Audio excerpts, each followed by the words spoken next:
Hey guys, it's Raquel with the Off the Rack, and I am here today with Hi Rez. What's going on? Chilling, hanging out. How are you? Good, how are you? Good. All right, so your mixtape is coming out on Tuesday. How excited are you? Pretty excited, but also nervous and annoyed and everything. Yeah? Because like once you have like a fan base, you're kind of like thinking about more than just the music, you know, when you have like, when there's money involved and people's opinions and blogs and publications and traveling, just when there's a lot more involved than it used to be when it was just strictly fun. Right. So it's a lot more than just, but to answer your question, excited. He's excited. He is I'm excited. How long have you been working on it? Years, 2 years, and it's the longest I've ever worked on a project, but it was like unintentionally working on it. Like the music that's on it has been like 2 years in the works, but it wasn't for the intentions of this project, and I didn't know what body of work, what was gonna go where. But basically, I have like 100 unreleased songs that I've been working on for 2 years, and I narrowed down like 15 of them for this mixtape, and I finally came up with a name and stuff like that within the last few weeks. So. Now, I always find it so interesting when people say they wrote like 200, 300 songs for a project, and then they have to narrow it down. Yeah. How do you narrow it down? Like I said, with now that there's so much involved, right. You know, with management and PR and press and everything, you have to get other people's opinions. But for this tape, I actually didn't even like hit up my manager for his approval or anything. So I think I kind of went back to my roots with this one. It just kind of took 15 songs that I like really like, and I know my fans will enjoy. You have a pretty big social media presence. Yeah. Do you ever take into consideration, like if someone tweets you something, opinion or suggestion, do you really take that to heart and take that into consideration? Yeah, 100%. Recently, with all like the random viral ideas that I've been doing, like from McDonald's stuff to this, like that's when I really started taking into consideration when someone's like, because I could rap about anything. Some people might look at it as like gimmicky, like other rappers, but to me, like it's just something I've done since like 8th grade. Like I'll make a SpongeBob rap. Like it might sound corny or gimmicky or gumball-y, but when you're actually spitting and it's good, like I'm just proving I can rap about anything from SpongeBob to the struggle of life. So cool. Yeah. Now, how important do you think having a strong social media presence is? Obviously, like you have a pretty big one and you take into consideration. Of course. But growing up, obviously, social media wasn't as big. Of course. So how do you think it would be if you didn't have that? Right. I think with my mind, I mean, it's a huge deal, but I know people with, a quarter of my following, an eighth of my following, a fraction of my following that get way more press love than me, bigger shows than me. They're signed to a major deal. And, so it's a huge deal, but at the same time, it's who you know also. It's also how talented you are. So it plays a role. It depends on how you want to look at it. But I think I would be able to have thrived in a time of not social media, because no social media. I was actually with Sony like a few years ago. And we were in the mindset still, because unintentionally I didn't want to be, but a lot of these old head label guys, like they were still in the mindset of like the 90s of like hand out mixtapes and, let's touch the fans and let's tour and let's travel. Let's meet people face to face rather than this, putting a screen and a phone between us. So, I've been able to thrive with and without social media, but it's a huge part, and it's something that you just kind of have to adapt to and know that it's necessary at the same time. Yeah, so. And it's also like running a job. It's your own job. I get stressed out all the time because, I wish, I'm at the point where I'm not really a broken artist yet. Like I'm not broke. I mean, like I haven't broken yet. No, my records haven't broken on the radio. None of that. So, you like someone like a J. Cole or Jay-Z. I mean, I'm like, they don't need to ever go on social media ever. Right.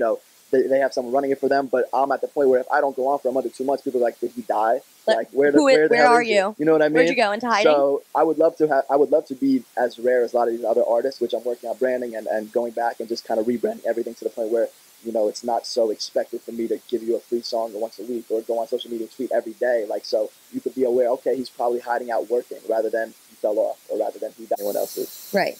Okay, so who was a major inspiration growing up? Because we touched on the mixtape, we touched on everything, but growing up, who really made you want to do music?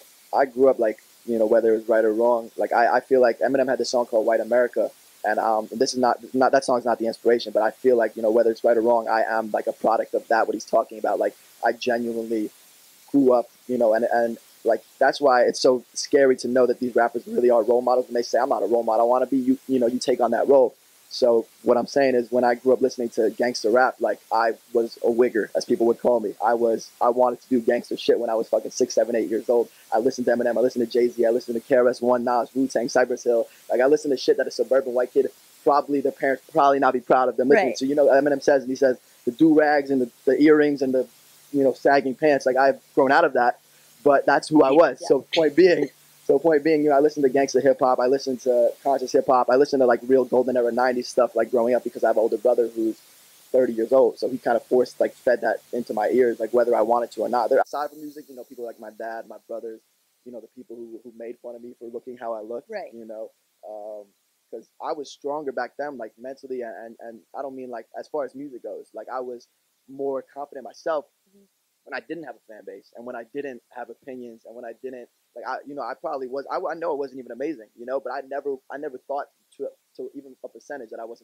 bad. You know, when someone would be like, "You're bad," I was like, "What's wrong with you? I'm pretty good. I think I'm good." You know, so that sense of confidence like led me here to where I'm at. So I'm grateful for my childhood of growing up when we did grills and sag 90s. Pants. Yeah, grills, sag pants, and thanks, yeah. Eminem. Thank you, Eminem. All right, so what's next for you? Obviously, the mixtape is coming out Tuesday, but then after that, where? I'm working on my debut album. I've been working on it basically, like I said, for years too. So I don't really know what goes where, but I'm probably gonna go back to the drawing board and start completely from scratch.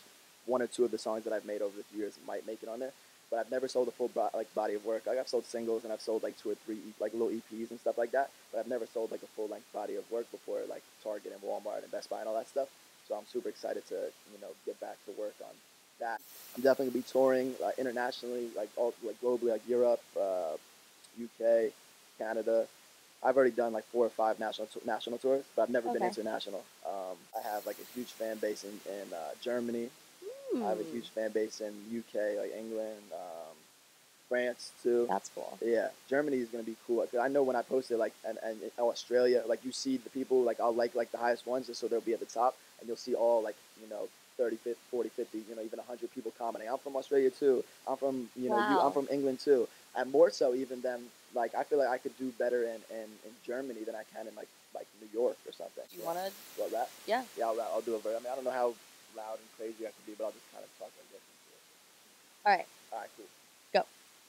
Back in the past, when everything was better, like Mr. Roger cardigans and Bill Cosby sweaters, when there was no pressure, everything was cool. Every day I was acting a fool, middle finger to my teachers, my daddy rocking beepers, skipping school as a senior, smoking weed by the bleachers.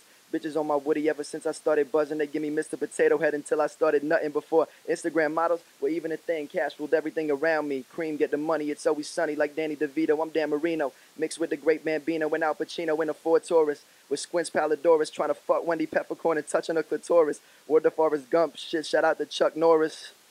Bitches adore us. I'm done.